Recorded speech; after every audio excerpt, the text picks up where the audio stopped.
Hi! Hello! Welcome back to my channel అండి. ఈరోజు topic వచ్చేసి డిసెంబర్ నెలలో నేను ఎంత డబ్బు సేవ్ చేశాననేది ఈ వీడియోలో షేర్ చేసుకుంటాను. ప్రతి నెల నేను మనీ ఎలా సేవ్ చేస్తాననేది ఈ మంత్ ఎండింగ్‌లో అయితే నేను షేర్ చేస్తాను గదా! ఈ వీడియో కూడా అదేనండి. కంపల్సరీ వీడియోను మీరు చివరి దాకా చూడండి. చూసి నచ్చితే గనక ఒక చిన్న సబ్స్క్రైబ్ చేసుకోండి. అలాగే లైక్ చేయండి. మీకేమైనా డౌట్స్ ఉంటే కామెంట్ చేయండి. డీటెయిల్‌గా ఎక్స్‌ప్లనేషన్ అయితే చేస్తాను. మీకు ఎలాంటి వీడియోస్ కావాలో కూడా కామెంట్‌లో కామెంట్ చేయండి. నెక్స్ట్ వీడియోలో చేయడానికి ట్రై చేస్తాను. ఇక వీడియోలోకైతే వెళ్ళిపోదాం. ఇక డిసెంబర్ మంత్‌లో నే నాకైతే ఇంట్లోకిచ్చిన అమౌంట్‌లోంచి నేను ఎలా సేవ్ చేశాననేది ఈ వీడియోలో షేర్ చేస్తాను. ఇక నెక్స్ట్ వీడియో వచ్చేసి జాన్వరిలో ఇంటి బడ్జెట్ గురించైతే వస్తుందండి. ఇక నేను 6 మంత్స్ నుంచి ఇలా అంటే ఇంట్లోనే ఉంటూ ఇప్పుడు ఈ ఖర్చులున్నాయి కదండీ! మనకిచ్చిన అమౌంట్‌లోంచి ఈ 6 మంత్స్ నేను ఎంత మనీ సేవ్ చేశాననేది నెక్స్ట్ వీడియోలో కూడా షేర్ చేసుకుంటాను. ఇంట్లోనే ఉంటున్నాము. మనం అసలు డబ్బులు సంపాదించమని చాలామంది అనుకుంటూ ఉంటారండి. కానీ మీరు ఇంట్లోనే ఉంటూ కూడా మీకు మీ హస్బెండ్ ఇచ్చే అంటే ఇంట్లో ఖర్చులకు ఇస్తూ ఉంటారు కదా! ఆ అమౌంట్‌లో నుంచి మీరు ఎలాగైనా కూడా సేవ్ చేయొచ్చండి. అది మీకు మనీ సేవ్ చేయాలనే ఆలోచన ఒకటి వస్తే సరిపోతుంది. దాంతో పాటు ఒక ప్లానింగ్ మనకు ఆడవాళ్ళకు ఇంట్లోనే ఉంటాం కాబట్టి ఒక్కసారి ఆలోచన వచ్చిందంటే డబ్బు సేవింగ్ చేయాలని, మనం పెట్టే ప్రతి రూపాయి అంటే ఖర్చు పెట్టే ప్రతి రూపాయిని చూసుకొని ఆలోచించి ఇది ఇక్కడ అవసరం ఉందా? లేదా? అనేది చూసుకొని మనం ఖర్చయితే పెడతామండి. ఎందుకంటే మన దగ్గరకొచ్చిన ఒక రూపాయిని మనం వేస్ట్‌గా అయితే ఖర్చయితే పెట్టమండి. చూసుకొని జాగ్రత్తగా పెట్టుకుంటాము. కాబట్టి మనం ఈజీగా అయితే మనీ అనేది సేవ్ చేయొచ్చు. ఇప్పుడు ప్రతి ఒక్కరు సేవ్ చేయొచ్చండి. ఇప్పుడు ఏదో నేను సేవ్ చేశాననేది గాని మాత్రం చెప్పట్లేదు. ఇంట్లోనే ఉంటూ మనకు వచ్చిన అమౌంట్‌లో నుంచి మనం సంపాదించకపోయినా పర్లేదు.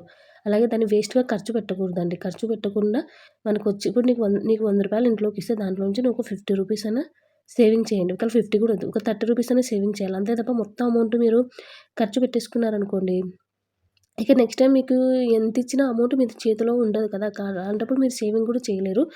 ఆ సేవింగ్ చేసిన అమౌంట్‌ని మీరు అలాగే ఇంట్లో కూడా పెట్టుకోకుండా దాన్ని ఫిక్స్డ్ డిపాజిట్‌లో లేకపోతే దాంతో ఏదైనా కొనుక్కోవడం అంటే ఒక వస్తువు లాంటిది ఏదైనా మీకు అవసరమైనది తీసుకోవడం బెస్ట్ అండి. లేకపోతే మీకు ఇంట్లో మీ హస్బెండ్‌కి గాని ఏదైనా అత్యవసరమైనప్పుడు ఆ అమౌంట్‌ని మీరు ఇచ్చేయొచ్చు. ఇక ఇంట్లోనే ఉంటున్నాం కదా! అని ఇంటి ఖర్చులకు ఇచ్చిన అమౌంట్‌లో నుంచి నేను ఇప్పుడు ఎంత సేవ్ చేశాననేది ఈ వీడియోలో చూసేద్దాం.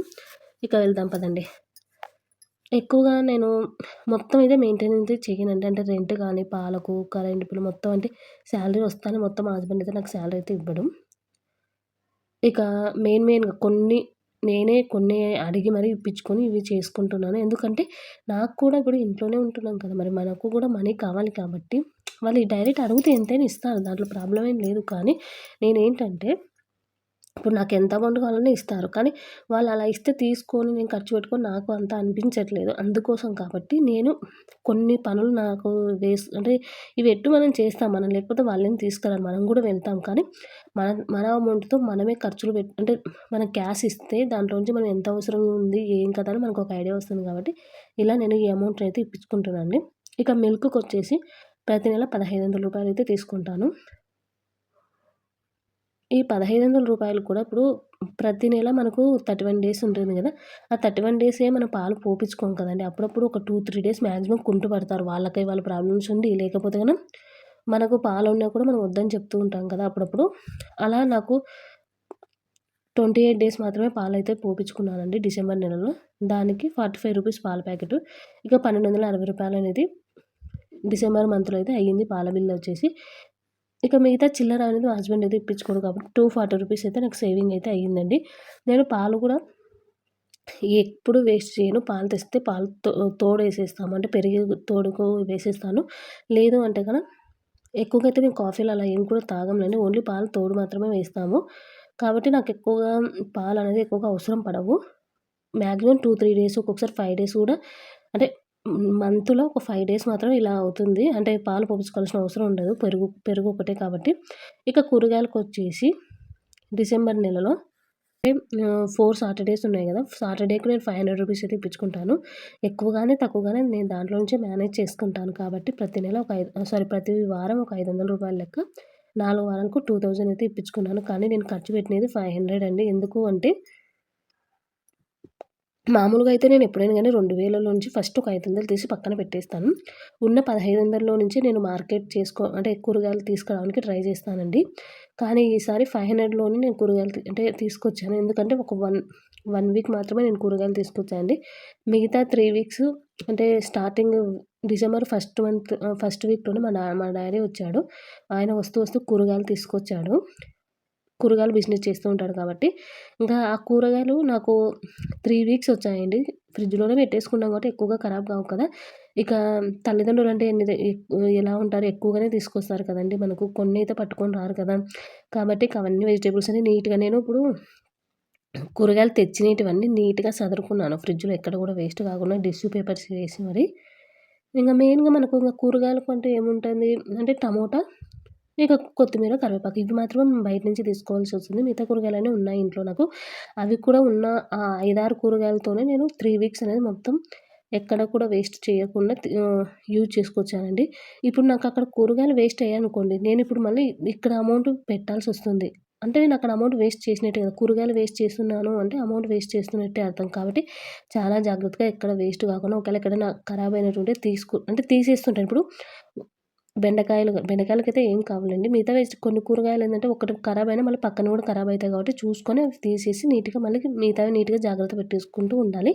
మనకు కూరగాయలు మామూలుగా మార్కెట్ నుంచి తెచ్చినా కూడా వాటిని వేస్ట్ చెయ్యకుండా నీట్‌గా వాడుకుంటే మనకు డబ్బులనేది సేవ్ అవుతుందండి. ఇలా నాకు రూ. 500 మాత్రమే ఖర్చయింది. అంటే 1500 నాకు సేవింగ్స్ అయితే అయిపోయాయి. ఇక సరుకులకొచ్చి 5000 అంటే 5000 తీసుకుంటాను. దాంట్లో 4000 మాత్రమే ఖర్చు పెట్టాను. అది కూడా కొంచెం పిల్లలకు ఒక జీన్స్ ప్యాంట్ అలా తీసుకున్నందుకు నాకు ఇలా 4000 అయితే అయ్యిందండి. ఇక చెప్పాను కదా! మా నాన్న వస్తున్నారు. మా నాన్న వచ్చేటప్పుడు కూడా మాకు అంటే ఇంగ తల్లిదండ్రులంటే అలాగే ఉంటారు కదా! కందిపప్పు, అలాగే చింతపండు అంటే ఊర్లో దొరుకుతుంది కాబట్టి చింతపండు అలా మంచిగా అలా కొన్ని సరుకులైతే తెస్తాడు మా నాన్న. ఎప్పుడో ఒకసారి వస్తాడు కాబట్టి మేము పోయినప్పుడు కూడా తెచ్చుకుంటూ ఉంటాము. అలా నాకైతే 4000 అయితే అయింది. దీంట్లో ఒక రూ. 1000 అయితే అయింది.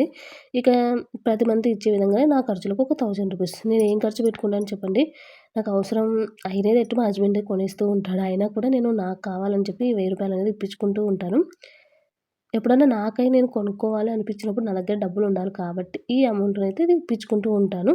ఇక ఈ 1000 మొత్తం కలిపితే మాత్రం నాకు 2740 వచ్చిందండి. అలాగే ఈ రూ. 1000 కూడా కలుపుకుంటే రూ. 3740 అయితుంది. అంటే నేను డిసెంబర్ నెలలో రూ. 3740 అయితే నేను సేవింగ్ అనేది చేశానండి.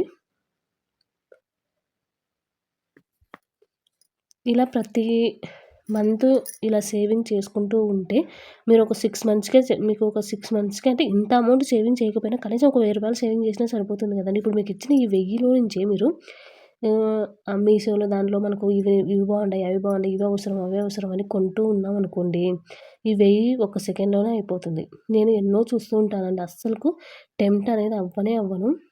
మా హస్బెండ్ అట్లా మీషోలో దాంట్లో అయితే అస్సలు కొనియడు. ఇప్పుడు ఏంటివి అంటే ఇప్పుడు నేను ఇందాక చెప్పాను కదా! నాకేదైనా అవసరమైంటే కొనిస్తాడని చెప్పి. అలా ఏదైనా లైనింగ్స్ అంటే నా పిల్లలకు బట్టలకు లైనింగులకు వాటికి అంటే గాని తీసుకెళ్తాడు తప్ప, నువ్వు డైరెక్ట్ శారీలు అలా కొనాలి అంటే గాని అస్సలు లేదు. ఎందుకంటే నాకు రూ. 1000 ఇచ్చాడు కాబట్టి దీంట్లో నుంచి నేను చూసుకోవాలి. ఎప్పుడైనా ఫెస్టివల్స్ టైమ్‌లో అమౌంట్ ఎక్కువ ఇస్తాడులెండి. అలా మళ్ళీ కొనుక్కోవచ్చు. కాబట్టి ఈ రూ. 1000 నేను అసలు ఖర్చనేది పెట్టనండి. ఇప్పటి వరకైతే నేను ఒక్కసారి కూడా ఈ రూ. 1000 నుంచి ఒక్క రూపాయి కూడా బయటకి తీయలేదు. నాకు అంత ప్రతి నెల మనకేం ఖర్చులుంటాయి చెప్పండి? మనం ఇంట్లోనే ఉంటాం కదా! మనం ఎక్కువగా అంటే ఏం అంత ఖర్చు పెట్టేదంటూ ఏముండదు. బయటికెళ్తే ఒకవేళ ఏదన్నా ఒక రూపాయి ఖర్చు పెట్టనీకి ఉంటుంది. నాకైతే ఎక్కువగా ఏం ఖర్చులనేది ఉండవు. ఇక ఈ నెల అయితే ఇంత సేవింగ్ అయితే చేశానండి. మీరు కూడా ఇలా మీకు తోచినంత ఇంత అని కాదండి రూ. 10 కానుంచి కూడా ఈజీగా సేవింగ్ చేసుకోవచ్చు. నా ఛానల్‌లో మనీ ఎలా సేవ్ చేసుకోవాలనేది చాలా వీడియోస్ ఉన్నాయండి. రూ. 10, రూ. 5 కానుంచి కూడా మనీ ఎలా సేవింగ్ చేసుకోవచ్చు అనేది ఉన్నాయి. ముందు కూడా చాలా వీడియోస్ నేను మనీ సేవింగ్ గురించి చేస్తాను. మీరు తప్పకుండా నా ఛానల్ చూడండి. నచ్చితే గనుక సబ్స్క్రైబ్ చేసుకోండి. ఇక వీడియో అయితే ఇంతటితో ఎండ్ చేసేస్తున్నాను. వీడియో నచ్చిందా? నచ్చితే గనుక సబ్స్క్రైబ్ చేసేసుకోండి. Thank you.